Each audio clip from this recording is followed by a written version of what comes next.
எதிர்பாராததை எதிர்பாருங்கள்னு சொல்கிறாப்பிள்ளைங்க. நம்ம 10 ஆள் விட்டாவது படப்படன்னு காயும் கொடியும் காப்பாற்றிடும்னு சொல்லி இங்கே வேலை செஞ்சுட்டு இருந்தாங்க. அப்படியெல்லாம் நீங்கள் பத்திரப்படுத்தி கொண்டு போயிட முடியாது. நான் ஒரு நாளும் நினைக்காம விடமாட்டேன்னு வருண பகவான் வந்து இறங்கிட்டாருங்க. இந்த சைடு பார்த்தீங்க அப்படின்னா ஒரு பக்கம் ஒரு 10 ஆளுங்க வந்து காய் பறிச்சிட்டு இருந்தாங்க. இந்த பக்கம் 2 பேர் பார்த்தீங்கன்னா கொடியெல்லாம் உடச்சி விட்டுட்டு இருந்தாங்க. அதே மாதிரி உடச்சி விட்டு நேற்று பறிச்ச காய் எல்லாமே பார்த்தீங்க அப்படின்னா இன்றைக்கி ஒரு போருமே வச்சுட்டாங்க. காஞ்சதோ இல்லையோ போர் வச்சிடலாம். ஏற்கனவே கொடி பார்த்தீங்க அப்படின்னா பழப்பழன்னு சூப்பராக இருந்துச்சுங்க. வந்து பார்த்தீங்க எல்லாமே கொடி நல்லா இருக்குது, எப்படின்னு காப்பாற்றி வச்சுட்டிங்கன்னா மாட்டுக்கு தீனி ஆயிருன்னு சொல்லிகிட்டு இருந்தாங்க. ஆனால் வருண பகவான் அப்படியெல்லாம் நான் விட்டுற மாட்டேன்னு சொல்லிட்டு ஒரு நினச்சிட்டு தாங்க போனார். நான் இந்த வீடியோ எடுத்துக்கிட்டு இருக்கிறப்பயே பார்த்தீங்க அப்படின்னா வந்து இறங்கிடுவாராட்டிருக்குதுன்னு தாங்க நினச்சோம். நான் வீடு வந்து சேர்றதுக்குள்ளேயே பார்த்தீங்க அப்படின்னா வருண பகவான் வந்துட்டாருங்க.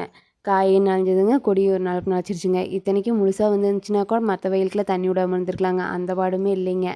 கொஞ்சமாக வந்த வாக்கில் வந்து அப்படியே நின்று போயிடுச்சுங்க. இதோட போயிருமா இன்னும் வருமான்ட்டு தெரியலிங்க.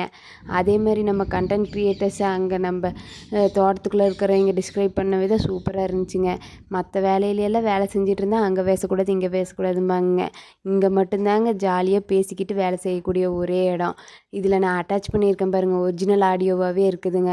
எவ்வளோ அழகாக ஜாலியாக பேசி சிரிச்சுக்கிட்டே இருக்காங்கன்னு சொல்லிட்டு. இந்த மாதிரி வேறு எங்கேயுமே போயிட்டு நம்ம வேலை செய்யவே முடியாதுங்க. நீங்களே கேட்டு பாருங்கள் எவ்வளோ அழகாக பேசியிருக்காங்கன்ட்டு.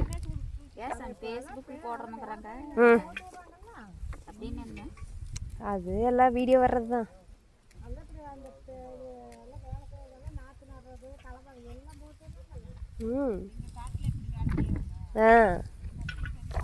ஆமாம்.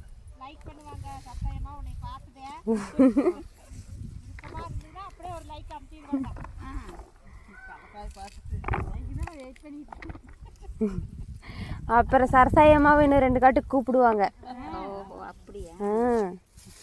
சூப்பராக வேலை செய்கிறாங்க அப்படின்னு கூப்பிடுவாங்க.